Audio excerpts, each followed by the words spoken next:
तो दोस्तों मेरा नाम है मधु मलिक और स्वागत है आपका एम विद मधु पर। दोस्तों इस वीडियो में हम करेंगे टॉप 50 क्वेश्चन जो आपकी ईवीएस पेडागोजी से होने वाले हैं, क्योंकि पेडागोजी की जो थ्योरी है वो इजीली हमें अवेलेबल नहीं होती। इसके लिए अगर हम ज्यादा से ज्यादा क्वेश्चंस की प्रैक्टिस करेंगे तो हमारी अंडरस्टैंडिंग बनेगी। तो आप पेडागोजी के लिए जितने ज्यादा क्वेश्चंस की प्रैक्टिस कर सकते हैं उतने ज्यादा क्वेश्चंस की प्रैक्टिस कीजिए, उसी से आपकी तैयारी इंप्रूव होगी। तो चलिए स्टार्ट करते हैं और देखते हैं टॉप 50 क्वेश्चन। इसमें सबसे पहले आप क्वेश्चन को खुद कीजिए, उसके बाद आप वीडियो को पॉज करके क्वेश्चन कीजिए, उसके बाद आप आंसर मैच कर सकते हैं।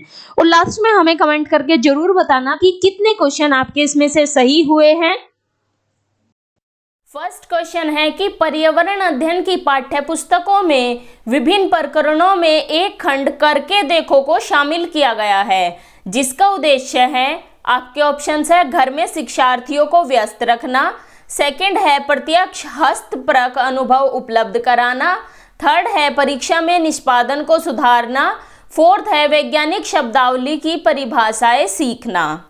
तो आंसर क्या होगा इसका आंसर होगा ऑप्शन सेकंड, यानी कि प्रत्यक्ष हस्तपरक अनुभव उपलब्ध कराना। करके देखो का क्या मतलब होगा? इसका मतलब तो यही होगा ना कि बच्चा चीज़ों को अपने आप करे, अपने हाथ से करे। जब बच्चा चीज़ों को अपने आप करेगा, इससे क्या होगा? इससे उसे हस्तपरक अनुभव होगा, यानी कि बच्चा खुद एक्सपीरियंस करेगा चीज़ों को।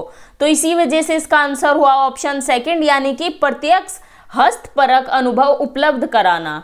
ठीक है। सेकंड क्वेश्चन है, एक शिक्षिका ने कक्षा 4 के शिक्षार्थियों को पढ़ाने के लिए पौधे अंतर्वस्तु का चयन किया। उसने सीखने के लिए निम्नलिखित अवसर प्रदान किए। ए है कि समूह में पत्तियों का संग्रह करना, बी है पत्तियों के आकार, स्वरूप और अन्य विशेषताओं पर चर्चा करना, सी है अपना वनस्पति संग्रहालय बनाना। इस प्रकार की गतिविधियों हेतु शिक्षिका को किस बात के लिए सबसे अधिक प्रोत्साहन नहीं देना चाहिए? यहाँ आपको नेगेटिव आंसर बताना है। आपके ऑप्शंस है, जितनी अधिक पत्तियों के बारे में संभव हो उतने नाम याद करने के लिए बच्चों की पहल, सेकंड है बच्चों के द्वारा किया गया कार्य का विस्तार, थर्ड है बच्चों का निरंतर गतिविधियों में लगे रहना, फोर्थ है बच्चों की परस्पर क्रिया, अवलोकन और सहयोग। तो इसका आंसर होगा ऑप्शन फर्स्ट, यानी कि जितनी अधिक पत्तियों के बारे में संभव हो उतना उनके नाम याद करने में बच्चों की पहल।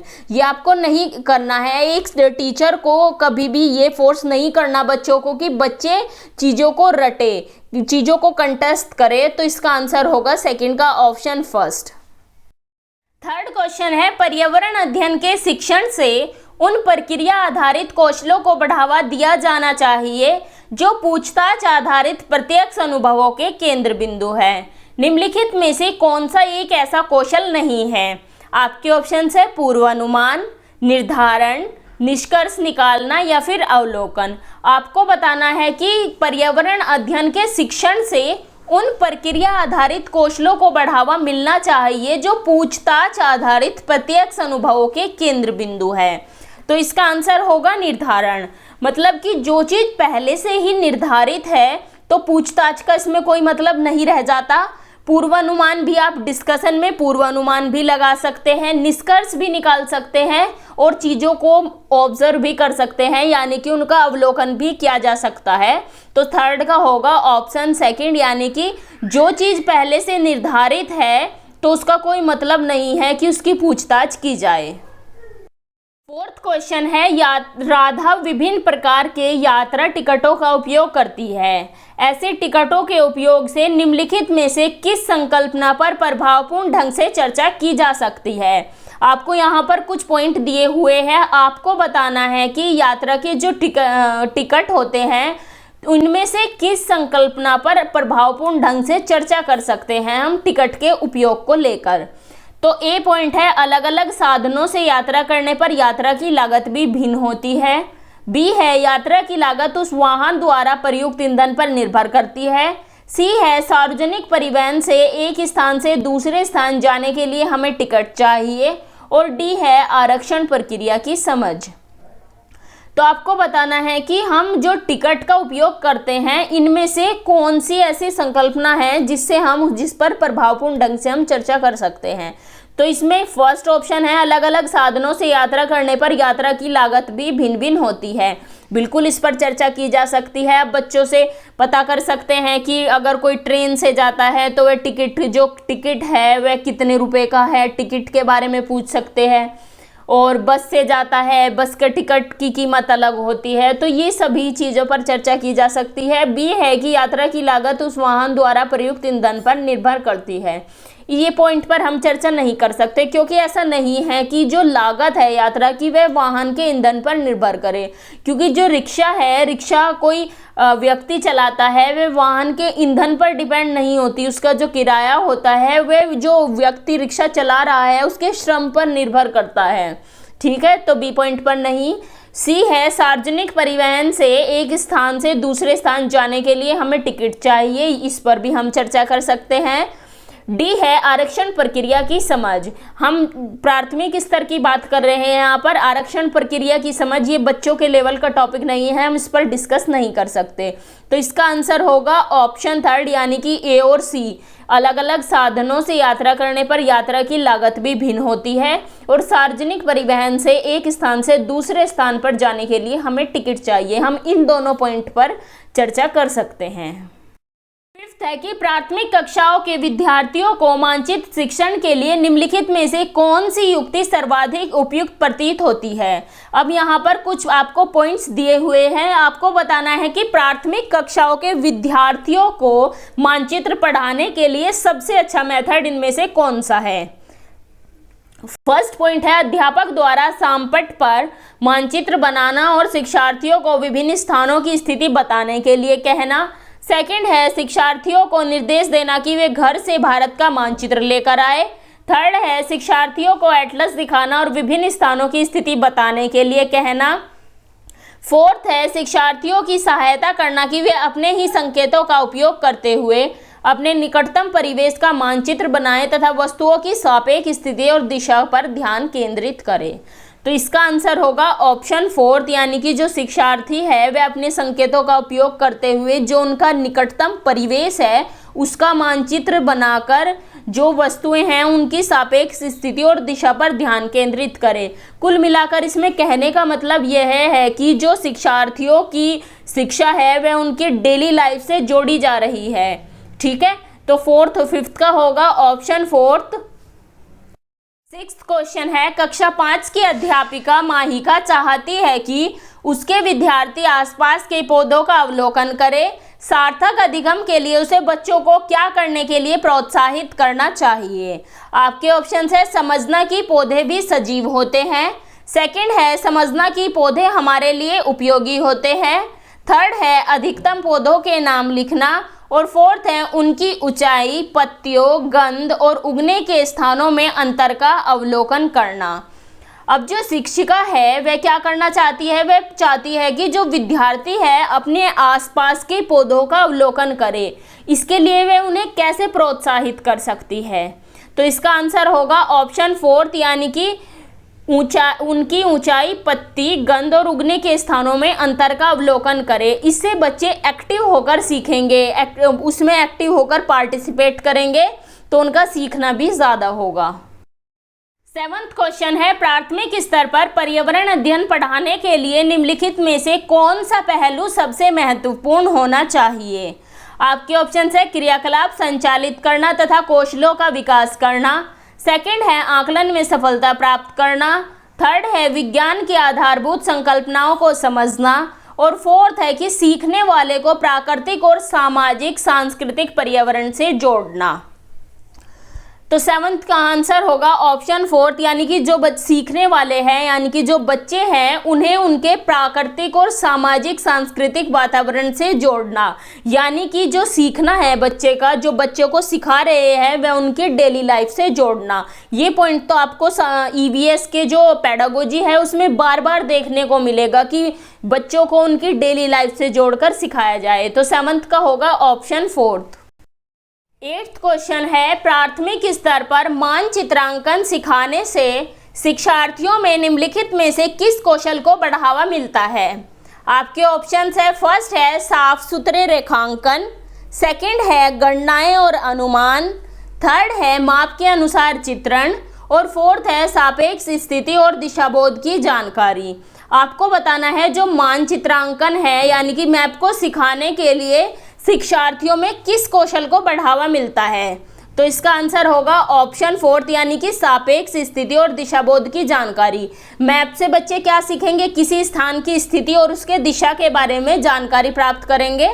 तो इसका आंसर होगा ऑप्शन फोर्थ। नेक्स्ट क्वेश्चन है कक्षाओं में पर्यावरण के लिए निम्नलिखित सभी सामान्य उपागमों का अनुपालन किया जाना चाहिए केवल इसे छोड़कर। अब यहाँ पर कुछ उपागम दिए हुए हैं, एक को छोड़कर सभी जो उपागम हैं उनका पर्यावरण की कक्षा में अनुपालन किया जाना चाहिए। तो कौन कौन से उपागम है? फर्स्ट है मूर्त से अमूर्त, सेकंड है सरल से कठिन, थर्ड है स्थानीय से वैश्विक और फोर्थ है अमूर्त से मूर्त। आपको बताना है कि कौन सा एक इसमें से सही नहीं है। तो इसका आंसर होगा ऑप्शन बी यानी कि केवल फोर्थ यानी कि अमूर्त से मूर्त। अब फर्स्ट है मूर्त से अमूर्त। बच्चों को जब हम सिखाएंगे पहले जो चीज़ प्रत्यक्ष रूप से बच्चों के सामने है उससे सिखाते हुए चलेंगे और फिर बच्चे कल्पना शक्ति का जब बच्चों में विकास हो जाएगा तो वे अमूर्त चीज़ों के बारे में भी चिंतन कर पाएंगे। सेकंड है सरल से कठिन। आपको भी पता है पहले बच्चों को हम सरल चीज़ें सिखाते हैं उसके बाद कठिन पर आते हैं। थर्ड है स्थानीय से वैश्विक। ये भी सही है क्योंकि पहले हम उनकी जो स्थानीय है यानी कि डेली लाइफ से चीज़ों को जोड़ते हैं उसके बाद वैश्विक चीज़ों के बारे में आते हैं। फोर्थ गलत है, ऐसा नहीं है कि पहले आप बच्चों को अप्रत्यक्ष चीज़ों के बारे में बताएंगे उसके बाद जो प्रत्यक्ष है उसके बारे में बताएंगे। तो नाइन्थ का होगा ऑप्शन फोर्थ यानी कि अमूर्त से मूर्त। ये जो उपागम है ये सही नहीं है, इसका अनुपालन नहीं किया जाना चाहिए। नेक्स्ट क्वेश्चन है कक्षा 3 के विद्यार्थियों को भोजन का पाठ पढ़ाते समय अंजलि भोजन संबंधित आदतों में सांस्कृतिक क्षेत्रीय विविधता पर विशेष ध्यान देना चाहती है। नीचे दिए गए अधिगम अवसरों में किसके द्वारा विद्यार्थियों को वांछित जानकारी दी जा सकती है? आपके ऑप्शंस है फर्स्ट है विभिन्न क्षेत्रों संस्कृतियों के भोजन को दर्शाने वाले चार्ट का उपयोग और उसकी व्याख्या करना। सेकंड है विभिन्न क्षेत्रों संस्कृतियों के विद्यार्थियों से उनके घर में खाए जाने वाले भोजन मंगाकर प्रदर्शित करना और सहपाठियों से सूचना का आदान प्रदान करना। थर्ड पॉइंट है पाठ्यपुस्तक में विभिन्न प्रकार के भोजनों के विषय में दी गई जानकारी की और विस्तृत व्याख्या करना। फोर्थ पॉइंट है किसी बाहरी भोजन बनाने वाली व्यावसायिक एजेंसी को आग्रह करके विभिन्न क्षेत्रों संस्कृतियों के भोजन का प्रदर्शन करना। अब आपको बताना है इसमें कि जो अंजलि है शिक्षिका वह भोजन पाठ पढ़ाना चाहती है उसके लिए सबसे अच्छा मेथड कौन सा होगा? इसका आंसर है ऑप्शन सेकंड यानी कि विभिन्न क्षेत्रों संस्कृतियों के विद्यार्थियों से उनके घरों में खाए जाने वाले भोजन मंगाकर प्रदर्शित करना और सहपाठियों से सूचना का आदान प्रदान करना। जब शिक्षिका बच्चों से विभिन्न प्रकार के भोजन मंगवाकर प्रदर्शित करेगी उससे क्या होगा, उससे बच्चों को प्रत्यक्ष अनुभव मिलेगा। बच्चे प्रत्यक्ष रूप से चीज़ों को देखेंगे और सहपाठियों के साथ सूचना का आदान प्रदान करने से उनका सामाजिकरण यानी कि सोशलाइजेशन भी होगा। तो 10th का हुआ ऑप्शन सेकंड। 11th क्वेश्चन है पर्यावरण अध्ययन में विषय वस्तु यानी कि थीम आधारित उपागम को अपनाने के समर्थन में निम्नलिखित में से कौन सा तर्क सबसे अधिक सशक्त है? आपके ऑप्शंस है यह अवधारणाओं मुद्दों और कौशलों के वृहत विस्तार को सम्मिलित करने में मदद करता है। सेकंड है यह शिक्षण को अधिक रोचक और गतिविधि आधारित बनाने में मदद करता है। थर्ड है यह विषय सीमाओं को नरम बनाने और संपूर्णता में ज्ञान को प्राप्त करने में मदद करता है। और फोर्थ है यह पाठ योजनाओं को एक ढांचा प्रदान करने और शिक्षण को अधिक प्रभावी बनाने में मदद करता है। तो आपको बताना है कि जो थीम आधारित उपागम है उसे अपनाने के लिए उसके समर्थन में कौन सा तर्क सबसे सशक्त है? तो इसका आंसर होगा ऑप्शन फोर्थ यानी कि यह पाठ योजनाओं को एक ढांचा प्रदान करने और शिक्षण को अधिक प्रभावी बनाने में मदद करता है। 12th क्वेश्चन है प्राथमिक कक्षाओं में पर्यावरण अध्ययन को सिखाने सीखने में कहानियां एक महत्वपूर्ण पहलू है। पर्यावरण अध्ययन के कक्षा कक्ष में कहानी सुनाने को शिक्षण कौशल के रूप में सम्मिलित करने के लिए निम्नलिखित में से कौन सा सबसे कम उपयुक्त कारण है? आपके ऑप्शंस है कहानियां और प्रबंधन में सहायता करती है, सेकंड है कहानियां अनेक विषय क्षेत्रों को छूती है, थर्ड है कहानियां पर्यावरण अध्ययन अवधारणाओं से संबंध जोड़ने के लिए संदर्भ उपलब्ध कराती है, और फोर्थ है कहानियों में व्यक्तियों के अनुभव शामिल होते हैं। अब आपको बताना है कि जो कहानी है, कहानी को शिक्षण कौशल के रूप में सम्मिलित करने का सबसे कम उपयुक्त कारण आपको बताना है। तो इसका आंसर होगा ऑप्शन फर्स्ट, यानी कि जो कहानियां होती है वह प्रबंधन में सहायता करती है। ऐसा नहीं है, क्योंकि ऐसा ज़रूरी नहीं है कि जो कहानियां हैं वह मैनेजमेंट में या फिर क्लास में अनुशासन बनाए रखने में सहायक हो। सेकंड इसमें बिल्कुल सही है कि कहानियां अनेक विषय क्षेत्रों को छूती है। थर्ड सही है कहानियां पर्यावरण अध्ययन अवधारणाओं से संबंध जोड़ने के लिए संदर्भ उपलब्ध कराती है, और फोर्थ है कि कहानियों में व्यक्तियों के अनुभव शामिल होते हैं। तो जो फर्स्ट ऑप्शन है वो सबसे कम उपयुक्त है इसमें। 13th क्वेश्चन है पर्यावरण अध्ययन पाठ्य पुस्तक की विषय वस्तु में फर्स्ट पॉइंट है परिभाषा और व्याख्याओं को दूर रखा जाना चाहिए, सेकंड है रटकर सीखने को हतोत्साहित करना चाहिए, थर्ड है बच्चों को प्रश्न करने और खोजने का मौका मिलना चाहिए, और फोर्थ है बच्चों को केवल लिखित जानकारी दी जानी चाहिए। तो आपको सही विकल्प चुनना है इसमें से।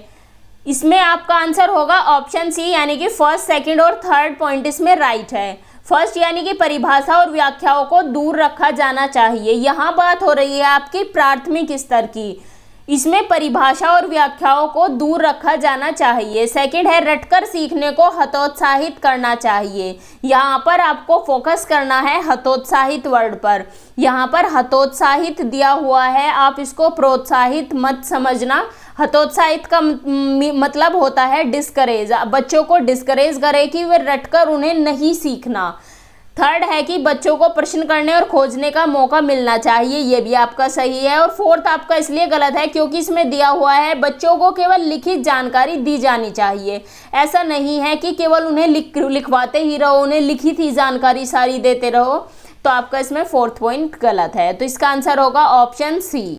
14th क्वेश्चन है निम्नलिखित में से कौन सा कथन आकलन प्रक्रियाओं के बारे में सबसे कम उपयुक्त है? फर्स्ट पॉइंट है कि ठीक, अच्छा और बहुत अच्छा जैसी टिप्पणियां बच्चों के सीखने के बारे में एक समझ प्रदान करती है। सेकंड है सीखने के संकेतकों और उप संकेतकों की सूची बनाना रिपोर्टिंग को अधिक विस्तृत बनाता है। थर्ड है बच्चों के पोर्टफोलियो में केवल उनके सबसे बेहतर कार्य न होकर सभी कार्य होने चाहिए। और फोर्थ है बच्चों को निजी विवरण और व्यक्तिगत पृष्ठपोषण यानी कि फीडबैक देना वांछनीय अभ्यास है। तो इसमें से आपको बताना है कि आकलन प्रक्रियाओं के बारे में सबसे कम उपयुक्त कौन सा है। तो इसका आंसर होगा ऑप्शन फोर्थ, यानी कि बच्चों को निजी विवरण और व्यक्तिगत पृष्ठपोषण देना वांछनीय अभ्यास है। नेक्स्ट क्वेश्चन है पर्यावरण अध्ययन के शिक्षक के रूप में चिड़ियाघर के भ्रमण का आयोजन करने का मुख्य उद्देश्य होना चाहिए। आपके ऑप्शन है शिक्षा की गुणवत्ता के बारे में अभिभावकों को संतुष्ट करना, सेकंड है शिक्षार्थियों को आनंद और मजा उपलब्ध कराना, थर्ड है नित्य शिक्षण कार्यक्रम की एकरसता को बदलना, फोर्थ है शिक्षार्थियों को सक्रिय अधिगम अनुभव उपलब्ध कराना। तो क्या होगा इसका आंसर? इसका आंसर होगा ऑप्शन फोर्थ, यानी कि शिक्षार्थियों को सक्रिय अधिगम अनुभव उपलब्ध कराना। भ्रमण का मुख्य जो उद्देश्य होता है वह प्रत्यक्ष अनुभव उपलब्ध कराना ही होता है, यानी कि इसमें बच्चे एक्टिव होते हैं, इसलिए वे एक्टिव होकर चीज़ों को सीखते हैं। तो इसका आंसर होगा शिक्षार्थियों को सक्रिय अधिगम अनुभव उपलब्ध कराना। 16th क्वेश्चन है 4 भावी शिक्षकों से कक्षा 5 के विद्यार्थियों के लिए मूल विषय यात्रा पर प्रस्तुतिकरण बनाने के लिए कहा गया। प्रत्येक ने निम्नलिखित नीतियों में से किसी एक पर मुख्य रूप से केंद्रित किया। आपके ऑप्शंस है यात्रा के विभिन्न साधनों विधियों को दर्शाने वाले चार्ट का उपयोग और उनकी व्याख्या, सेकंड है पाठ्यपुस्तक की विषय वस्तु के उपयोग द्वारा यात्रा की विभिन्न विधियों द्वारा व्याख्या, थर्ड है विद्यार्थियों से यात्रा के विभिन्न साधनों के चित्र एकत्रित करके स्क्रैपबुक बनाने के लिए कहना, फोर्थ है विद्यार्थियों से यात्रा में उपयोग किए गए विभिन्न साधनों के अनुभव का वर्णन करने के लिए कहना। तो इसका आंसर होगा ऑप्शन फोर्थ, यानी कि विद्यार्थियों से यात्रा में उपयोग किए गए विभिन्न साधनों के अनुभवों का वर्णन करने के लिए कहना। जब बच्चे अपने जो अनुभव हैं, उनके एक्सपीरियंस है, उनका वर्णन करेंगे, इससे बच्चों की लर्निंग होगी जो वो भी बेहतर होगी, और बच्चे वर्णन करने से चीज़ों को चिंतन करने का कौशल बढ़ेगा, कल्पना शक्ति बढ़ेगी और बच्चे इससे बेहतर रूप में सीख पाएंगे। 17th क्वेश्चन है, कक्षा 5A के शिक्षक एक सवाल देते हैं। क्या है सवाल? कि पेड़ों के 5 लाभ लिखिए। जबकि कक्षा 5B के शिक्षक निम्न सवाल देते हैं कि क्या होगा अगर धरती पर कोई पेड़ न हो। इन सवालों की प्रकृति कैसी है? आपके ऑप्शंस है कि ए मुक्त अंत वाला अपसारी है और बी बद अंत वाला अभिसारी है। सेकंड है ए मुक्त अंत वाला अभिसारी और बी बद अंत वाला अपसारी। थर्ड है ए बद अंत वाला अपसारी और बी मुक्त अंत वाला अभिसारी। और फोर्थ है कि ए बद अंत वाला अभिसारी और बी मुक्त अंत वाला अपसारी है। तो आपको बताना है कि इन क्वेश्चंस की प्रकृति कैसी है। तो इसका आंसर होगा ऑप्शन सेकंड, यानी कि जो ए क्वेश्चन है वह मुक्त अंत वाला अभिसारी है और बी जो क्वेश्चन है वह बद अंत वाला अपसारी है। अब मुक्त अंत वाला और बद अंत वाला कौन से होते हैं, यानी कि ओपन एंडेड और क्लोज एंडेड कौन से होते हैं? जो मुक्त अंत वाले क्वेश्चन होते हैं, इन प्रश्नों को करने में हमें विचार प्रस्तुत करने की स्वतंत्रता होती है। अपने विचार अपने तरीके से हम प्रस्तुत कर सकते हैं। लेकिन जो बदंत वाले क्वेश्चन होते हैं, इसके जो आंसर्स होते हैं वे लिमिटेड होते हैं। इसमें लिमिटेड आंसर्स आप दे सकते हैं। तो फर्स्ट है कि ए क्वेश्चन है कि पेड़ों के 5 लाभ लिखिए। इसके तो आप पेड़ों के बहुत सारे लाभ बता सकते हैं, इसलिए ये मुक्त अंत वाला हुआ। बी है कि क्या होगा अगर धरती पर कोई पेड़ न हो। इसके आंसर आप लिमिटेड ही दे सकते हैं कि क्या होगा अगर पेड़ ना हो धरती पे, तो ऑक्सीजन की कमी हो जाएगी, हम सब खत्म हो जाएंगे। तो बी के आंसर तो लिमिटेड ही होंगे, पर ए का जो आंसर है आप बहुत सारे आंसर दे सकते हैं। तो ए है मुक्त अंत वाला और बी है बदंत वाला। तो 17 का होगा ऑप्शन सेकंड। नेक्स्ट क्वेश्चन है, कक्षा 5 की ईवीएस की पाठ्य पुस्तक के किसी पाठ में सोचिए और चर्चा कीजिए भाग में नीचे दिया गया कथन लिखा है। क्या है कथन? कि यदि आपके गांव अथवा शहर में एक सप्ताह तक पेट्रोल अथवा डीजल ना हो तो क्या होगा। इस कथन का मुख्य उद्देश्य है। आपके ऑप्शंस है छात्रों को तेल के न्यायसंगत उपयोग के बारे में संवेदनशील बनाना। सेकंड है छात्रों का पेट्रोल और डीजल के स्रोतों के बारे में मूल्यांकन। थर्ड है वास्तविक जीवन की चिंताओं को समझने हेतु कल्पना और सोचने विचारने की कुशलता को बढ़ावा देना। फोर्थ है पेट्रोल और डीजल की कमी के बारे में जागृति उत्पन्न करना। तो आपको ये जो क्वेश्चन पूछा गया है कि यदि आपके गांव अथवा शहर में एक सप्ताह तक पेट्रोल या डीजल ना हो तो क्या होगा। इस क्वेश्चन को पूछने का, बच्चों से ये क्वेश्चन पूछने का मुख्य उद्देश्य क्या है। इसका आंसर है ऑप्शन थर्ड, यानी कि वास्तविक जीवन की चिंताओं को समझने हेतु कल्पना और सोचने विचारने की कुशलता को बढ़ावा देना। ये जो क्वेश्चन है कि आपके जो गांव में यदि पेट्रोल और डीजल ना हो तो क्या होगा, ये बच्चे की चिंतन और कल्पना करने की शक्ति को बढ़ाता है। ठीक है, तो 18 का होगा ऑप्शन थर्ड। 19th क्वेश्चन है, ईवीएस की पढ़ाई में कक्षा में प्रश्नोत्तर तकनीक का सबसे अच्छा उपयोग किसके लिए किया जा सकता है। आपके ऑप्शंस है विद्यार्थियों का ध्यान आकर्षित करने के लिए। सेकंड है शिक्षार्थियों में सीखने की जिज्ञासा उत्पन्न करने के लिए। थर्ड है प्रायोगिक कौशल को बढ़ावा देने के लिए। और फोर्थ है कक्षा में अनुशासन बनाए रखने के लिए। तो जो कक्षा में प्रश्नोत्तर है, जो टीचर क्वेश्चंस पूछते हैं, वो सबसे अच्छा उपयोग किस लिए किया जाता है, यानी कि टीचर क्वेश्चंस क्यों पूछते हैं। इसका आंसर होगा ऑप्शन सेकंड, यानी कि शिक्षार्थियों में सीखने की जिज्ञासा उत्पन्न करने के लिए। जब टीचर क्वेश्चन पूछेगा तो बच्चों में नई नई क्वेश्चंस के आंसर देने के लिए बच्चे प्रोत्साहित होंगे। बच्चों के मन में नए नए क्वेश्चंस आएंगे, बच्चों में नई नई चीज़ों को सीखने के लिए जिज्ञासा उत्पन्न होगी। तो कक्षा में जो प्रश्नोत्तरी है वो किस वजह से कराई जाती है, ताकि जो शिक्षार्थी है उनमें सीखने की जिज्ञासा उत्पन्न हो। ठीक है, तो 19 का होगा ऑप्शन सेकंड। नेक्स्ट क्वेश्चन है, प्राथमिक स्तर पर ईवीएस की पढ़ाई का मुख्य उद्देश्य है। आपके ऑप्शंस है विषय की मूल संकल्पनाओं की गहन समझ विकसित करना, सेकंड है अगले स्तर के अध्ययन के लिए विद्यार्थियों को तैयार करना, थर्ड है कक्षा की पढ़ाई को शिक्षार्थियों के विद्यालय से बाहर के जीवन से संबंधित करने में सहायता करना, फोर्थ है स्वतंत्र रूप से हस्तसिद्ध क्रियाकलापों को करने का कौशल अर्जित करना। आपको बताना है कि प्राइमरी लेवल पर जो हम ईवीएस पढ़ाते हैं उसका मुख्य उद्देश्य क्या है। तो इसका आंसर होगा ऑप्शन थर्ड, यानी कि इसका उद्देश्य है कक्षा की पढ़ाई को शिक्षार्थियों के विद्यालय के बाहर के जीवन से संबंधित करना। आपको पता है कि जो एनसीएफ 2005 है वह भी रिकमेंड करता है कि जो शिक्षार्थियों की एजुकेशन, शिक्षार्थियों की पढ़ाई होनी चाहिए वह विद्यालय के बाहर के जीवन से संबंधित होनी चाहिए। शिक्षार्थियों को जो चीज़ें सिखाई जाए वह विद्यालय के बाहर के जीवन से, यानी कि उनकी डेली लाइफ से संबंधित करके सिखाया जाए। तो 20 का होगा ऑप्शन थर्ड। नेक्स्ट क्वेश्चन है, निम्नलिखित में से कौन सा पर्यावरण की कक्षा में रूपात्मक आकलन का समुचित कार्य नहीं है। आपके ऑप्शंस है पाठ में दी गई महत्वपूर्ण शब्दावली की परिभाषा की व्याख्या करना, सेकंड है दिए गए प्रयोगात्मक क्रियाकलापों को पूरा करना और अपने अवलोकनों को दर्ज करना, थर्ड है दिए गए प्रयोगात्मक प्रारूप के चित्रांकन वाले आरेख बनाना और फोर्थ है जल प्रदूषण की हानियों के बारे में चर्चा करना। अब आपको बताना है कि जो ये पॉइंट्स दिए हुए हैं नीचे, इनमें से कौन सा फॉर्मेटिव असेसमेंट यानी कि रूपात्मक आकलन का कार्य नहीं है।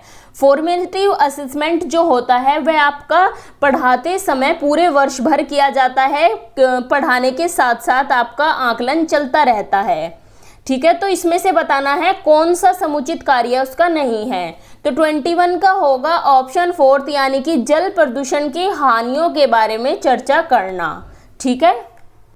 नेक्स्ट क्वेश्चन है, पर्यावरण अध्ययन में बच्चे शिल्प कला और चित्रकला को समूह में सीखना विशेष रूप से पसंद करते हैं क्योंकि। फर्स्ट पॉइंट है यह सहपाठी अधिगम को बढ़ावा देता है, सेकंड है यह सामाजिक अधिगम को बेहतर बनाता है, थर्ड है जब बच्चों की सृजनात्मकता की प्रशंसा की जाती है तो वे खुश होते हैं, वे उसके प्रति प्रेरित भी होते हैं, फोर्थ है यह शिक्षा में अनुशासन को बढ़ाता है। आपको बताना है कि समूह में सीखने से क्या लाभ हो सकते हैं बच्चों को। तो इसका आंसर होगा ऑप्शन बी, यानी कि यह जो समूह में सीखना है यह सहपाठी अधिगम को बढ़ावा देता है, यह सामाजिक अधिगम को भी बेहतर बनाता है और जब बच्चों की सृजनात्मकता की प्रशंसा की जाती है तो वे खुश भी होते हैं और वे मोटिवेट भी होते हैं। तो 22 का होगा ऑप्शन बी। नेक्स्ट क्वेश्चन है, शालिनी कक्षा 5 के शिक्षार्थियों को पोषण पर आधारित प्रकरण से परिचित कराना चाहती है। तो आपको बताना है कि उन्हें कौन सी युक्ति अपनानी चाहिए। आपके ऑप्शन है सांपट पर पाचन तंत्र का आरेख बनाना चाहिए, सेकंड है पोषण तत्वों से भरपूर विभिन्न प्रकार के भोजन के उदाहरण देने चाहिए, थर्ड है विभिन्न प्रकार के भोजन को प्रदर्शित करने वाले चार्ट का प्रयोग करना चाहिए और फोर्थ है कि शिक्षार्थियों से कहना चाहिए कि वे अपने अपने टिफिन बॉक्स खोलें, उसके तत्वों का अवलोकन करें और उसके बाद उन्हें व्याख्या करनी चाहिए। तो आपको बताना है कि कक्षा 5 के शिक्षार्थियों को एक प्रकरण पढ़ाना चाहती है शिक्षिका, जिस प्रकरण का नाम है पोषण। अब उनके लिए सबसे अच्छा मेथड कौन सा होगा इससे परिचित कराने के लिए शिक्षार्थियों को। तो इसका आंसर होगा ऑप्शन फोर्थ, यानी कि शिक्षार्थियों से कहना कि वे अपने अपने टिफिन बॉक्स खोलें, उसके तत्वों का अवलोकन करें और उसके बाद शिक्षिका को व्याख्या करनी चाहिए। जब बच्चे अपने टिफिन बॉक्स खोलेंगे और उसमें सारे भोजन के तत्वों को देखेंगे, इससे क्या होगा, इससे उन्हें प्रत्यक्ष अनुभव मिलेगा। दूसरा इसमें दिया हुआ है अवलोकन करें, इससे उनकी ऑब्जर्वेशन स्किल्स यानी कि जो अवलोकन कौशल है उसमें वृद्धि होगी और उसके बाद शिक्षिका जब व्याख्या करेगी तो शिक्षार्थियों को प्रकरण अच्छे से समझ आ जाएगा। तो 23 का होगा ऑप्शन फोर्थ। नेक्स्ट क्वेश्चन है, प्राथमिक कक्षाओं में शिक्षार्थियों के पास अनेक प्रकरणों में अनेक वैकल्पिक अवधारणाएं होती हैं, जैसे सजीव, निर्जीव, जल चक्र, पौधे आदि। इन वैकल्पिक अवधारणाओं के स्रोत हो सकते हैं। फर्स्ट है परिवार एवं समुदाय, सेकंड है पाठ्य पुस्तक एवं अन्य पुस्तकें, थर्ड है शिक्षक, फोर्थ है कहानियाँ एवं कविताएं। तो आपको इसमें से विकल्प चुनना है, कौन से विकल्प इसमें सही है। तो इसका आंसर होगा ऑप्शन बी, यानी कि इसमें से सारे विकल्प सही है, क्योंकि आपसे पूछा गया है कि जब बच्चे प्राथमिक कक्षा में होते हैं उनके पास बहुत सारी ऐसी अवधारणाएं होती है कि क्या सजीव है, क्या निर्जीव है, पौधों के बारे में। तो वे कहाँ से सीखते हैं इन चीज़ों को? अपने परिवार से सीखते हैं, अपनी बुक से सीखते हैं, अपने टीचर से सीखते हैं। जो कहानियाँ कविताएं क्लास में उन्हें सुनाई जाती है, जो एक्टिविटी कराई जाती है, इन सब चीज़ों से वे सीखते हैं। तो 24 का होगा ऑप्शन बी। नेक्स्ट क्वेश्चन है, पर्यावरण अध्ययन की पाठ्यपुस्तकों में कविताओं और कहानियों को शामिल करने का निम्नलिखित में से कौन सा उद्देश्य नहीं है? आपके ऑप्शन है शिक्षार्थियों में कल्पनाशीलता और सृजनात्मक योग्यता को बढ़ावा देना, सेकंड है विषय में रुचि का विकास करना, थर्ड है नित्य और एकरस विषय वस्तु में बदलाव करना, और फोर्थ है शिक्षार्थियों को आनंद और मजे उपलब्ध कराना। तो इसमें आपको बताना है कि जो पर्यावरण अध्ययन की बुक्स है उसमें कविताएं और कहानियों को शामिल करने का उद्देश्य नहीं है। इसमें आपसे पूछा गया है कि उद्देश्य नहीं है। फर्स्ट पॉइंट है शिक्षार्थियों में कल्पनाशीलता और सृजनात्मक योग्यता को बढ़ावा देना। बिल्कुल ये तो उद्देश्य है, इससे बच्चे ताकि क्रिएटिव बने, कल्पनाशील बने। सेकंड पॉइंट है विषय में रुचि का विकास करना। बिल्कुल ये भी उद्देश्य है। थर्ड है नित्य और एकरस विषय वस्तु में बदलाव करना। यह नहीं है, क्योंकि इससे बच्चे कंफ्यूज, जब बार बार विषय वस्तु में बदलाव होगा तो इससे बच्चे कंफ्यूज हो जाएंगे। तो इसका उद्देश्य नहीं है नित्य और एकरस विषय वस्तु में बदलाव करना, यानी कि 25 का होगा ऑप्शन थर्ड, नित्य और एकरस विषय वस्तु में बदलाव करना। 26 क्वेश्चन है, पर्यावरण अध्ययन की एक अच्छी पाठ्यचर्या को बच्चे के प्रति सही, जीवन के प्रति सही और विषय के प्रति सही होना चाहिए। पाठ्यचर्या की निम्नलिखित विशेषताओं में से कौन सी उपरोक्त आवश्यकताओं को पूरा नहीं करती है? आपके ऑप्शन है यह शब्दावली और परिभाषाओं पर अधिक बल देती है, सेकंड है यह भय एवं पूर्वाग्रहों से मुक्त होने के लिए मूल्यों को बढ़ावा देती है, थर्ड है यह विषय को एक सामाजिक प्रक्रम के रूप में देखने के लिए शिक्षार्थियों हेतु आवश्यक है, फोर्थ है यह शिक्षण अधिगम प्रक्रिया पर अधिक बल देती है। तो आंसर क्या होगा इसका आंसर होगा ऑप्शन फर्स्ट, यानी कि यह शब्दावली और परिभाषाओं पर अधिक बल देती है। नेक्स्ट क्वेश्चन है, यदि एक महीने के लिए बिजली न हो तो हमारा जीवन किस प्रकार प्रभावित होगा? इस प्रश्न को पूछने का उद्देश्य है, आपके ऑप्शन है समुचित तरीके से बिजली का प्रयोग करने के प्रति शिक्षार्थियों को संवेदनशील बनाना, सेकंड है बिजलियों के स्रोतों के बारे में शिक्षार्थियों का आकलन करना, थर्ड है शिक्षार्थियों के कल्पना परक और चिंतन परक कौशलों का विकास करना, और फोर्थ है शिक्षार्थियों की सामान्य जानकारी का आकलन करना। अब जब शिक्षक बच्चों से क्वेश्चन पूछेगा कि यदि एक महीने के लिए बिजली ना हो तो हमारा जीवन कैसे प्रभावित होगा, इससे बच्चे उसके बारे में, क्वेश्चन के बारे में सोचेंगे, चिंतन करेंगे कि कैसे प्रभावित हो सकता है और अपने अलग अलग विचार बच्चे प्रस्तुत करेंगे। तो ये क्या कर रहा है, ये बच्चों में कल्पनात्मक कौशल और चिंतन कौशल का विकास कर रहा है। तो 27 का होगा ऑप्शन थर्ड, यानी कि शिक्षार्थियों के कल्पनापरक और चिंतन कौशलों का विकास करना। 28 क्वेश्चन है, कक्षा 5 की पर्यावरण अध्ययन की पाठ्यपुस्तक के एक पाठ में सर्वेक्षण और लेखन पर एक भाग का मुख्य उद्देश्य है। आपके ऑप्शन है शिक्षार्थियों की सामान्य जानकारी का आकलन करना, सेकंड है शिक्षार्थियों को अवसर उपलब्ध कराना कि वे चीज़ों को खोजें और सीखें, थर्ड है विषय की आधारभूत अवधारणाओं को सीखने में शिक्षार्थियों की मदद करना, और फोर्थ है शिक्षार्थियों के व्यवहारिक कौशलों में सुधार करना।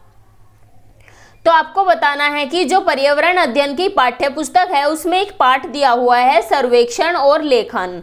तो इस पाठ का मुख्य उद्देश्य क्या है? इसका आंसर होगा ऑप्शन सेकंड, यानी कि शिक्षार्थियों को अवसर उपलब्ध कराना कि वे चीजों को खोजें और सीखें। ठीक है। नेक्स्ट क्वेश्चन है, वृक्ष संरक्षण की अवधारणा के बारे में शिक्षार्थियों को संवेदनशील बनाने के लिए गुंजन निम्नलिखित क्रियाकलापों का आयोजन करती है। अब यहाँ पर कुछ क्रियाकलाप दिए हुए हैं जिसका गुंजन आयोजन करती है ताकि जो बच्चे हैं वे वृक्ष संरक्षण की अवधारणा के बारे में संवेदनशील हो। तो फर्स्ट है कि प्रत्येक शिक्षार्थियों को इस बात के लिए प्रोत्साहित करना कि वे एक एक वृक्ष को अपनाएं और उसकी देखभाल करें। सेकंड है वन संरक्षण पर वाद विवाद प्रतियोगिता का आयोजन करना। थर्ड है वृक्षों पर आधारित पोस्टर निर्माण संबंधित प्रतियोगिता का आयोजन करना। और फोर्थ है शिक्षार्थियों को कटी लकड़ियों के भंडार दिखाना। तो आपको बताना है वांछित उद्देश्य को प्राप्त करने में ऊपर दी गई गतिविधियों में से कौन सी सबसे कम प्रभावी होगी।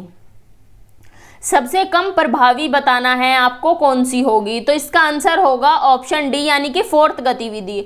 फोर्थ गतिविधि में है शिक्षार्थियों को कटी हुई लकड़ियों के भंडार दिखाना।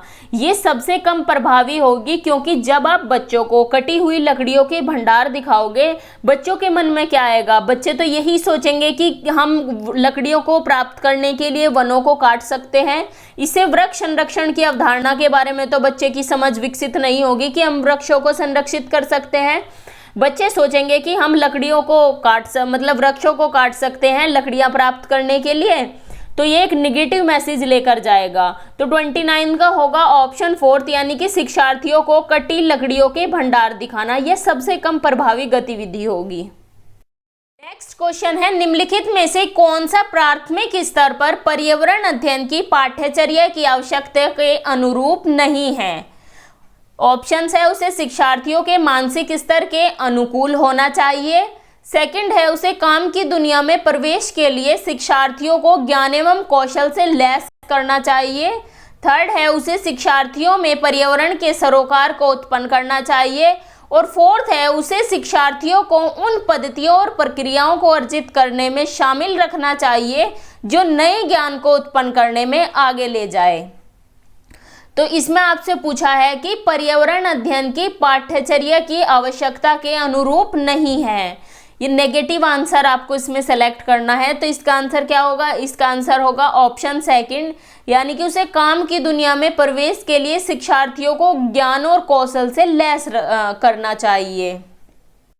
नेक्स्ट क्वेश्चन है पर्यावरण अध्ययन में एक अच्छे दत्तकार्य का मुख्य लक्ष्य होना चाहिए। ऑप्शन है अधिगम विस्तार के अवसर उपलब्ध कराना, प्रभावी अधिगम के लिए पाठ की दोहराई, समय का बेहतर उपयोग सुनिश्चित करना, शिक्षार्थियों को अनुशासन में बनाए रखना। तो एक अच्छे दत्तकार्य का मुख्य लक्ष्य क्या होना चाहिए? अधिगम विस्तार के अवसर उपलब्ध कराना। बच्चों को दत्तकार्य यानी कि असाइनमेंट क्यों दिए जाते हैं? ताकि वह अधिक सीखे, उसकी लर्निंग में वृद्धि हो। इसी वजह से इसका आंसर हुआ ऑप्शन फर्स्ट यानी कि अधिगम विस्तार के अवसर उपलब्ध कराना। ठीक है। नेक्स्ट क्वेश्चन है एनसीईआरटी की पाठ्यपुस्तकों में पर्यावरण अध्ययन को उच्च प्राथमिकता और स्थान दिया गया है। आपके ऑप्शंस है अधिक संख्या में अभ्यास प्रश्नों को शामिल करने के लिए, सेकंड है विषय आधारभूत संकल्पनाओं की व्याख्या करने के लिए, थर्ड है चिंतन और विस्मय के लिए शिक्षार्थियों को अवसर उपलब्ध कराने के लिए, फोर्थ है तकनीकी शब्दावली की सटीक परिभाषाएं उपलब्ध कराने के लिए।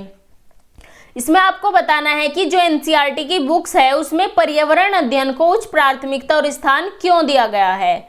तो इसका आंसर होगा ऑप्शन थर्ड यानी कि चिंतन और विस्मय के लिए शिक्षार्थियों को अवसर उपलब्ध कराने के लिए। नेक्स्ट क्वेश्चन है कक्षा 5 की एनसीईआरटी की पर्यावरण अध्ययन की पाठ्यपुस्तक में प्रत्येक पाठ के अंत में एक खंड को शामिल किया गया है कि हम क्या समझे। यह सुझाव दिया गया है कि इस खंड में शामिल प्रश्नों के उत्तरों का सही या गलत के रूप में आकलन नहीं किया जाएगा। यह परिवर्तन इसलिए किया गया है क्योंकि आपके ऑप्शंस है यह आकलन में विषयनिष्ठता को कम करता है, सेकंड है इस स्तर पर बच्चे सही उत्तर नहीं लिख सकते, थर्ड है यह आकलन में शिक्षकों को सुविधा बढ़ाता है, फोर्थ है यह जानने में शिक्षक की सहायता करता है कि बच्चे कैसे सीख रहे हैं। जो हम क्या समझे में क्वेश्चंस दिए हुए होते हैं, जब बच्चे उनके आंसर करते हैं तो शिक्षक को यह जानता है कि बच्चे किस तरीके से सीख रहे हैं। उनके आंसर से, बच्चों के आंसर से शिक्षक को यह जानने में मदद मिलती है कि बच्चे जो पाठ है या प्रकरण है उसे किस तरीके से सीख रहे हैं। तो इसका आंसर होगा ऑप्शन फोर्थ यानी कि यह जानने में शिक्षक की सहायता करता है कि बच्चे कैसे सीख रहे हैं। नेक्स्ट क्वेश्चन है प्राथमिक स्तर पर पर्यावरण अध्ययन में रचनात्मक आकलन डैश को शामिल नहीं करता। ऑप्शन है शिक्षार्थियों की ग्रेडिंग और रैंकिंग, सेकंड है शिक्षार्थियों के अधिगम रिक्तियों की पहचान, थर्ड है शिक्षण में कमियों की पहचान और फोर्थ है शिक्षार्थियों के सीखने को बढ़ाने। तो इसका आंसर क्या होगा? इसका आंसर होगा ऑप्शन फर्स्ट, यानी कि शिक्षार्थियों की ग्रेडिंग और रैंकिंग। फॉर्मेटिव असेसमेंट यानी कि रचनात्मक आकलन क्यों किया जाता है? आपको पता होगा रचनात्मक आकलन जो है वह शिक्षण अधिगम प्रक्रिया के दौरान ही होता है। इसका उद्देश्य क्या होता है? इसका उद्देश्य है कि शिक्षण के दौरान यानी कि शिक्षार्थियों को सिखाते हुए शिक्षण में जो कमी है उसकी पहचान करना, अधिगम रिक्तियों की पहचान करना, ठीक है, अधिगम रिक्तियों की पहचान करना, कमी की पहचान करना। लेकिन ग्रेडिंग और रैंकिंग ये दोनों नेगेटिव वर्ड्स है। आपको कभी भी छात्रों को कैटेगराइज नहीं करना है, ना ही ग्रेडिंग करनी है और ना ही रैंकिंग करनी है। तो इसलिए रचनात्मक आकलन शिक्षार्थियों की ग्रेडिंग और रैंकिंग को शामिल नहीं करता। नेक्स्ट क्वेश्चन है सामाजिक विज्ञान के संदर्भ में पर्यावरण अध्ययन पढ़ाने का निम्नलिखित में से कौन सा उद्देश्य नहीं है? ऑप्शंस है इसे बच्चों को मुख्य शब्दावली की सही परिभाषा याद करने योग्य बनाना चाहिए, सेकंड है इसे शिक्षार्थियों को विद्यमान विचारों और अभ्यासों पर प्रश्न करने के योग्य बनाना चाहिए, थर्ड है इसे बच्चों को समाज के एक जिम्मेदार सदस्य के रूप में बढ़ने के योग्य बनाना चाहिए, फोर्थ है इसे बच्चों को संस्कृति अभ्यासों में विविधता का सम्मान करने योग्य बनाना चाहिए। तो आंसर क्या होगा इसका? इसका आंसर होगा ऑप्शन फर्स्ट। इसमें पूछा है कि उद्देश्य नहीं है, यहाँ आपको नहीं पर फोकस रखना है। बहुत बच्चे ये नहीं वर्ड नहीं देखते और एग्जाम में इस आंसर को पॉजिटिव वे में करके आ जाते हैं, तो आपको नहीं का ध्यान रखना है। यहाँ पर उद्देश्य नहीं है पूछा है। इसका आंसर होगा ऑप्शन फर्स्ट, इसे बच्चों को मुख्य शब्दावली की सही परिभाषा याद करने योग्य बनाना चाहिए। किसी परिभाषा को याद करना, रटना, शब्दावली को कंठस्थ करना, ये सभी निगेटिव वर्ड्स होते हैं। इसलिए प्राथमिक स्तर पर पर्यावरण अध्ययन पढ़ाने का यह उद्देश्य नहीं है कि बच्चे शब्दावली और परिभाषा याद करने योग्य बने। ठीक है। नेक्स्ट क्वेश्चन है राष्ट्रीय पाठ्यचर्या की रूपरेखा 2005 प्राथमिक स्तर पर पर्यावरण अध्ययन शिक्षक का मुख्य उद्देश्य होना चाहिए। आपके ऑप्शन है स्वतंत्र रूप से प्रयोग करने की कुशलता अर्जित करना, सेकंड है विषय के आधारभूत संकल्पनाओं की आधारभूत समझ का विकास, थर्ड है विषय के आधारभूत सिद्धांतों को स्मरण करना, फोर्थ है कक्षा कक्षीय अधिगम को विद्यालय के बाहर के जीवन से जोड़ना। तो इसमें आपसे पूछा गया है कि जो एनसीएफ 2005 है उसके प्रमुख उद्देश्य पूछा गया है। तो अब देखिए ये एनसीएफ की कटिंग है, इसमें आप हाईलाइट देखिए ये क्या किया हुआ है कि ज्ञान को स्कूल के बाहर के जीवन से जोड़ना।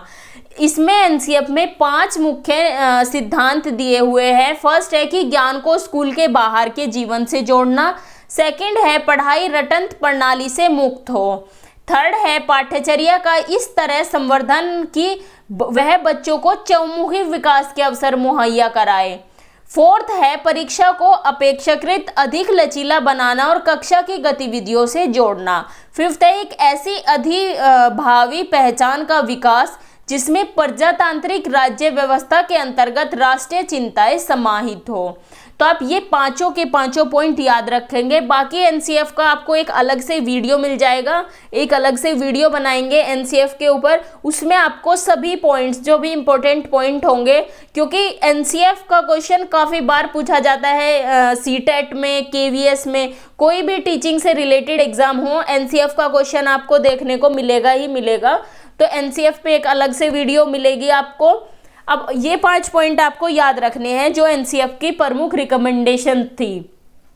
तो इसमें क्या है कि ज्ञान को स्कूल के बाहर के जीवन से जोड़ना। अब आपसे पूछा है कि एनसीएफ 2005 का प्रमुख उद्देश्य होना चाहिए, तो इसका आंसर क्या होगा? कक्षा कक्षीय अधिगम को विद्यालय के बाहर के जीवन से जोड़ना। नेक्स्ट क्वेश्चन है प्रयोगशीलता, खोजना, जांच पड़ताल और प्रश्न पूछना पर्यावरण अध्ययन के सक्रिय अधिगम के अनिवार्य तत्वों का निर्माण करते हैं। एक शिक्षक खाना जो हमें खाना चाहिए की संकल्पना के बारे में बताने के लिए निम्नलिखित गतिविधियों की व्यवस्था करता है। कौन कौन सी गतिविधि है? फर्स्ट है प्रकरण पर एक वीडियो दिखाता है। सेकंड है श्यामपट्ट पर उस प्रकार के सभी भोज्य पदार्थों का चित्र बनाता है। थर्ड है विभिन्न भोज्य पदार्थों के उदाहरण देता है, प्रत्येक में अनिवार्य तत्व बताता है। फोर्थ है शिक्षार्थियों से कहता है कि सभी संभावित स्रोतों से संबंधित जानकारी एकत्रित करें। उपरोक्त 4 गतिविधि में से कौन सी सक्रिय अधिगम को संतुष्ट करती है? जो ऊपर 4 गतिविधि दी हुई है उसमें से आपको बताना है कि कौन सी गतिविधि में बच्चे सक्रिय रूप से भाग लेते हैं। तो इसका आंसर होगा ऑप्शन 4, यानी कि शिक्षार्थियों से कहता है कि सभी संभावित स्रोतों से संबंधित जानकारी एकत्रित करें।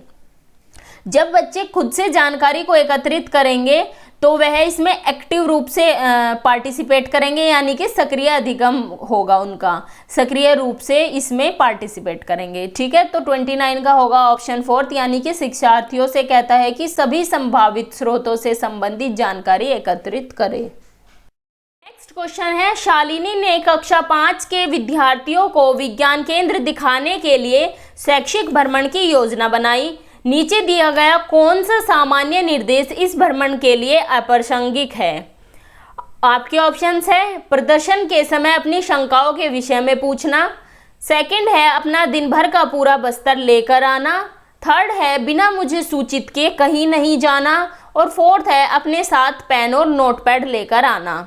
तो आपको इनमें से भ्रमण के दौरान अप्रासंगिक बताना है, कौन सा अप्रासंगिक है। तो इसका आंसर होगा ऑप्शन 2, यानी कि अपना दिन भर का पूरा बस्तर लेकर आना। नेक्स्ट क्वेश्चन है, प्राथमिक स्तर की ईवीएस की पाठ्य पुस्तकों में कविताएं और कहानियां सम्मिलित करने का कारण है। आपके ऑप्शंस है विद्यार्थियों में साहित्यिक रुचि विकसित करना। सेकंड है विषय के अधिगम में आमोद प्रमोद प्रदान करना। थर्ड है मूल संकल्पनाओं के अधिगम में वृद्धि करना।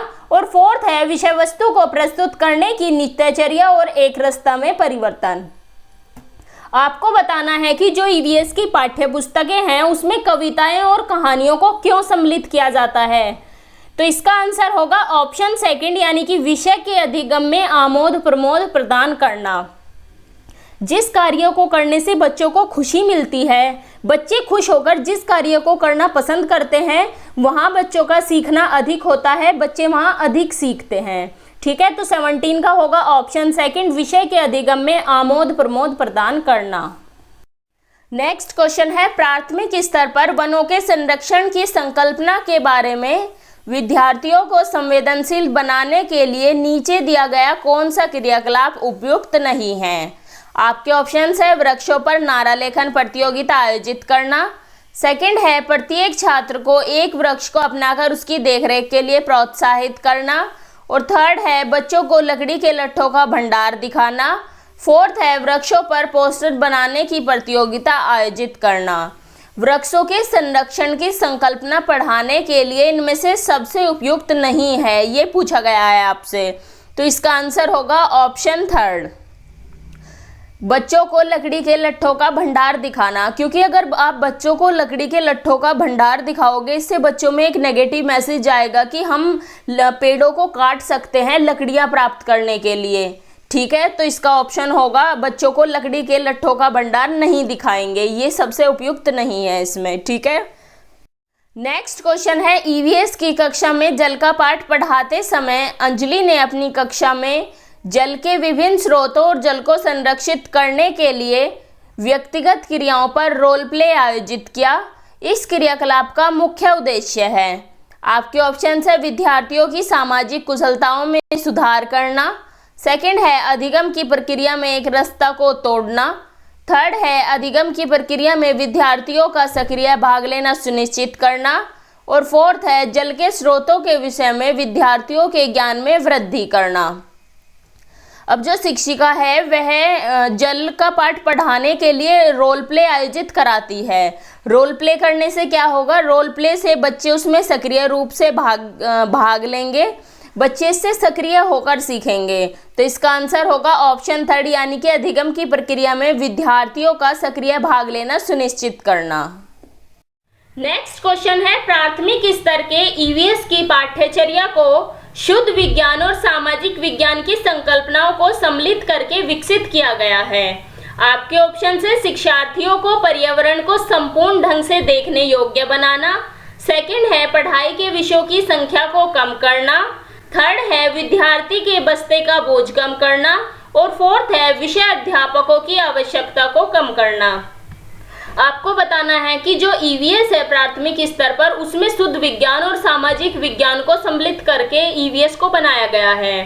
तो ये क्यों बनाया गया है? ताकि जो शिक्षार्थी है वे पर्यावरण को संपूर्ण ढंग से देखने योग्य बने। ईवीएस में सभी जो हिस्ट्री, ज्योग्राफी, पॉलिटी और साइंस ये सब सब्जेक्ट को सम्मिलित करके बनाया गया है, क्योंकि इससे जो शिक्षार्थी है वे पर्यावरण को संपूर्ण ढंग से देखने योग्य बनेंगे। नेक्स्ट क्वेश्चन है, जीव जंतु पर आधारित पाठ को पढ़ाने के बाद शीतल कक्षा 4 के शिक्षार्थियों के लिए चिड़ियाघर के भ्रमण का आयोजन करती है। यह डैश में शिक्षार्थियों की मदद करेगा। ऑप्शन फर्स्ट है जीव जंतु संरक्षण के कौशलों के विकास, सेकंड है दैनिक समय सारणी की चर्या में बदलाव, थर्ड है कक्षा अधिगम को वास्तविक जीवन की परिस्थितियों के साथ जोड़ना और फोर्थ है जीव जंतु को पालतू कैसे बनाया जाए इसके प्रति संवेदनशीलता विकसित करना। अब जीव जंतु प्रकरण को पढ़ाने के बाद जो शीतल है शिक्षिका या फिर शिक्षक, वह क्या करती है, वह बच्चों के लिए चिड़ियाघर के भ्रमण का आयोजन करती है ताकि जो बच्चे हैं वो जीव जंतुओं के बारे में अच्छे से सीख पाए। तो ये किस चीज़ में मदद करेगा? ये जो उसने कक्षा में पढ़ाया है बच्चों को, वह उसके बाहर के जीवन से जोड़ने में, यानी कि इसमें होगा ऑप्शन थर्ड, कक्षा अधिगम को वास्तविक जीवन की परिस्थितियों के साथ जोड़ने में शिक्षार्थियों की मदद करेगा। नेक्स्ट क्वेश्चन है, रश्मि को यह सिखाया जाता है कि वह प्रश्न पत्र बनाते समय निम्न चरणों का अनुपालन करे। अब यहाँ पर कुछ चरण दिए हुए हैं, आपको बताना है कि प्रश्न पत्र बनाने के लिए कौन कौन से चरण का अनुपालन किया जाता है, आपको सीक्वेंस में लगाने हैं। फर्स्ट है कि प्रश्न लिखना, सेकंड है रूपरेखा यानी कि डिज़ाइन तैयार करना, थर्ड है प्रश्न पत्र का संपादन करना और फोर्थ है ब्लूप्रिंट तैयार करना। आपको बताना है कि अनुपालन किए जाने वाले चरणों का सही क्रम कौन सा है। अब आपको इसे सीक्वेंस में लगाना है, तो इसका आंसर होगा ऑप्शन बी यानी कि 2, 4, 1 और 3। सबसे पहले क्या करेगी, सबसे पहले उस प्रश्न पत्र का डिज़ाइन तैयार करेगी, उसके बाद में क्या होगा, उसके बाद में उसका ब्लूप्रिंट तैयार होगा, उसके बाद प्रश्न लिखा जाएगा और सबसे बाद में प्रश्न पत्र का संपादन किया जाएगा। ठीक है, तो इसका ऑप्शन सेकंड यानी कि ऑप्शन बी इसमें सही है। नेक्स्ट क्वेश्चन है, कक्षा 5 के शिक्षार्थियों में जिज्ञासा जागृत करने का निम्न में से कौन सा सबसे प्रभावी तरीका है? आपके ऑप्शंस है अधिक हस्तपरक अनुभव प्रदान करना, सेकंड है लिखित कार्य में उन्हें अधिक अभ्यास देना, थर्ड है अक्सर इकाई परीक्षण का आयोजन करना और फोर्थ है गहन जांचपरक और कल्पनात्मक प्रश्न पूछना। तो जो कक्षा 5 के शिक्षार्थी हैं उनमें जिज्ञासा जागृत करने के लिए सबसे अच्छा तरीका कौन सा है? इसमें ऑप्शन फर्स्ट है कि अधिक हस्तपरक अनुभव प्रदान करना। हस्तपरक अनुभव से बच्चे खुद करेंगे किसी कार्य को, इससे उनकी कल्पनात्मक शक्ति में वृद्धि नहीं होगी। तो इसमें ऑप्शन होगा ऑप्शन फोर्थ राइट होगा, गहन जांचपरक और कल्पनात्मक प्रश्न पूछना। जब शिक्षक बच्चों से ऐसे क्वेश्चन करेंगे जिसे बच्चों को सोचना पड़े कुछ, उससे बच्चों का क्या होगा, उससे बच्चों का चिंतन कौशल विकसित होगा, कल्पनात्मक कौशल विकसित होगा। तो इसका आंसर होगा ऑप्शन फोर्थ यानी कि शिक्षार्थियों में जिज्ञासा जागृत करने के लिए गहन जांचपरक और कल्पनात्मक प्रश्न पूछने चाहिए। नेक्स्ट क्वेश्चन है, प्राथमिक स्तर पर पर्यावरण अध्ययन के शिक्षण में कहानियां और कविताओं का प्रभावी ढंग से उपयोग किया जा सकता है। पर्यावरण अध्ययन में इनके उपयोग का मुख्य उद्देश्य है। आपको बताना है कि जो कहानियां और कविताएं होती है वे पर्यावरण अध्ययन शिक्षण में शामिल करने का मुख्य उद्देश्य क्या है। फर्स्ट है कि कक्षा की विविधता की पूर्ति, सेकंड है सीखने के लिए संदर्भगत वातावरण प्रदान करना, थर्ड है पाठों को आनंददायक बनाना या फिर फोर्थ है भाषिक कौशलों को बढ़ावा देना। तो इनमें से कौन सा मुख्य उद्देश्य होगा कहानियां और कविताओं को पर्यावरण अध्ययन में शामिल करने का? तो इसका आंसर होगा ऑप्शन सेकंड, यानी कि सीखने के लिए संदर्भगत वातावरण प्रदान करना, ताकि जो बच्चे हैं कहानियाँ और कविताओं के माध्यम से उनका जो कंसेप्ट है, कंसेप्ट फॉर्मेशन हो, उन्हें एक संदर्भगत वातावरण मिले जिससे वे सीख सके। नेक्स्ट क्वेश्चन है, एक प्राथमिक स्तर की अध्यापिका जलाभाव के विषय पर अपने कक्षा 4 के बच्चों को प्रभावपूर्ण तरीके से किस प्रकार आंकेगी। फर्स्ट ऑप्शन है बच्चों को जल संरक्षण पर नारे लिखने के लिए कहकर, सेकंड है उपयुक्त विषय पर एक लिखित परीक्षा का आयोजन करके, थर्ड है यह पता करके कि उन्होंने अपने दैनिक जीवन में जल की बचत कैसे प्रारंभ की है, और फोर्थ है जल संरक्षण में पोस्टर बनाने की गतिविधियों का आयोजन करके। आपको बताना है कि जो बच्चे हैं वे प्राथमिक स्तर पर है, तो जो शिक्षिका है वह कैसे आंकेगी बच्चों को। इसका आंसर होगा ऑप्शन थर्ड, यानी कि यह पता करके कि उन्होंने अपने दैनिक जीवन में जल की बचत कैसे प्रारंभ की। नेक्स्ट क्वेश्चन है, आपके प्रधानाचार्य ने आपको कहा कि कक्षा 5 के विद्यार्थियों को शैक्षिक अवलोकन यात्रा के लिए ले जाएं। इस अवलोकन यात्रा को सार्थक बनाने के लिए आप अपनी योजना में क्या सम्मिलित करेंगी। आपके ऑप्शन है क्रियाकलापों की एक स्तरीकृत शीट उस स्थान के बारे में तैयार करना और प्रामाणिक तथा सार्थक अध्ययन के लिए उसे विद्यार्थियों के साथ यात्रा से पूर्व साझा करना, सेकंड है जहां जाना हो उसके बारे में जानकारी प्राप्त करने और पढ़ने के लिए विद्यार्थियों को कहना, थर्ड है आनंद के लिए पर्याप्त भोजन और खेलों को साथ ले जाना, फोर्थ है यह सुनिश्चित करना कि विद्यार्थी अनुशासित रहे और उस स्थान का शांतिपूर्वक अवलोकन करे। तो इसका आंसर होगा ऑप्शन फर्स्ट, यानी कि क्रियाकलापों की एक स्तरीकृत शीट उस स्थान के बारे में तैयार करना और प्रामाणिक और सार्थक अध्ययन के लिए उसे विद्यार्थियों के साथ यात्रा से पूर्व साझा करना। नेक्स्ट क्वेश्चन है, प्राथमिक स्तर पर पर्यावरण के आकलन में निम्नलिखित में से कौन सा एक संकेतक उपयुक्त नहीं है। आपके ऑप्शन है स्मरण रखना, सेकंड है प्रश्न पूछना, थर्ड है न्याय और समानता के प्रति चिंता, और फोर्थ है सहयोग। तो आपको बताना है कि प्राथमिक स्तर पर पर्यावरण अध्ययन के आकलन में इनमें से कौन सा संकेत उपयुक्त नहीं है। तो इसका आंसर होगा फर्स्ट, यानी कि स्मरण रखना। नेक्स्ट क्वेश्चन है, कक्षा 5 की शिक्षिका के रूप में आप ईंधन के संरक्षण प्रकरण को बढ़ाने के लिए निम्नलिखित में से किस संसाधन के उपयोग को सर्वश्रेष्ठ पाते हैं। आपके ऑप्शन है संदर्भ पुस्तकें, पोस्टर, समाचार पत्र या फिर पाठ्य पुस्तकें। तो इसका आंसर होगा ऑप्शन थर्ड, यानी कि समाचार पत्र। जो समाचार पत्र होते हैं उसमें आपको डे टू डे लाइफ की अपडेट मिलती है, ये हर रोज़ अपडेट होते रहते हैं। जो पाठ्य पुस्तक है वह आपकी एक साल में जाके अपडेट होती है। तो सबसे अच्छा संसाधन ईंधन के संरक्षण प्रकरण पढ़ाने के लिए समाचार पत्र है। तो ये थे 50 क्वेश्चन। आप कमेंट करके हमें जरूर बताइएगा कि इसमें से आप कितने क्वेश्चन अपने आप से सही कर पाए। यदि आपको सीटेट के लिए नोट्स चाहिए, वो नोट्स भी हमारे टेलीग्राम चैनल पर उपलब्ध है, उसका लिंक मैं आपको डिस्क्रिप्शन बॉक्स में दे दूंगी। तो अगर आपको वीडियो अच्छी लगी हो, इसे लाइक करें, अपने फ्रेंड्स के साथ इसको शेयर कीजिए, और अगर आपका कोई डाउट आता है वो भी आप हमसे कमेंट करके पूछ सकते हैं।